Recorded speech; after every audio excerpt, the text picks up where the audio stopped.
This one, in the measurement of viscosity of the liquids using terminal velocity experiment. Okay, so terminal velocity experiment, they are doing what? Same radius but different densities are used.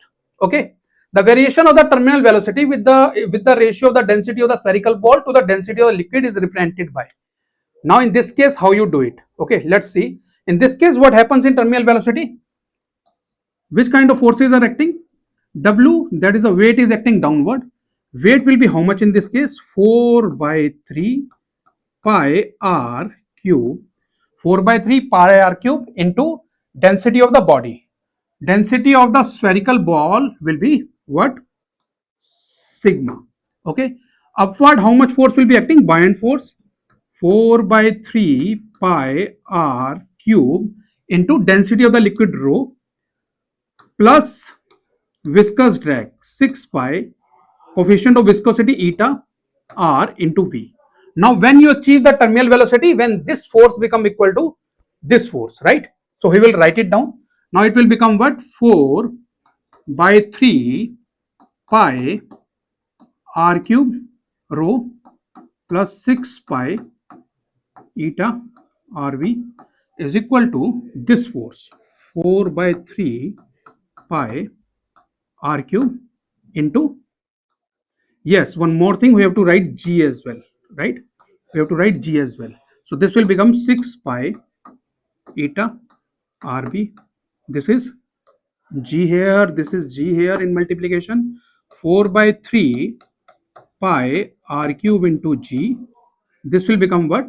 Sigma minus rho. Okay, pi and pi will cancel each other. Okay, 1 r and 1 r cancel each other. Okay, now in this case, what they are asking for?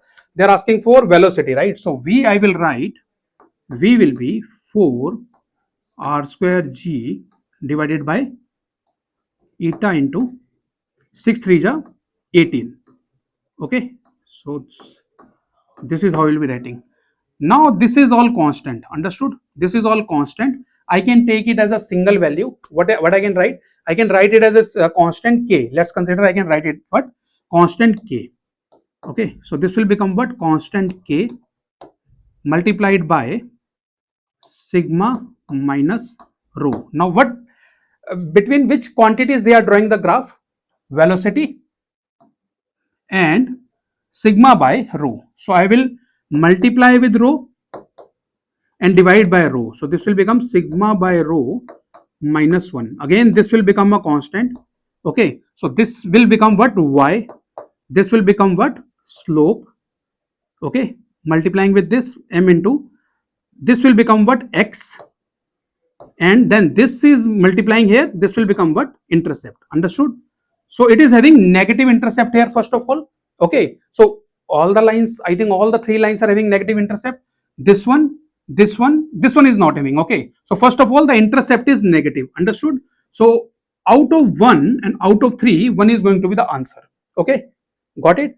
In this case, slope is what? Positive. So I will write it down. Slope is positive. Okay, and intercept is what? Negative. So which two options are possible here? Slope is positive in 3 cases, but intercept negative. Try to understand. It will be intersecting here. It will also be intersecting negatively. So from this option first and third, 1 is our answer. How we can know more about it? Now they are saying that at 1, velocity is becoming 0. When sigma by rho is becoming 1, velocity is becoming 0. Got it? You can see here, this one. If this is becoming 1, velocity will become 0. So what is going to be our answer in this case? Option number 3rd. Okay, it is going to be what? Option number 3rd.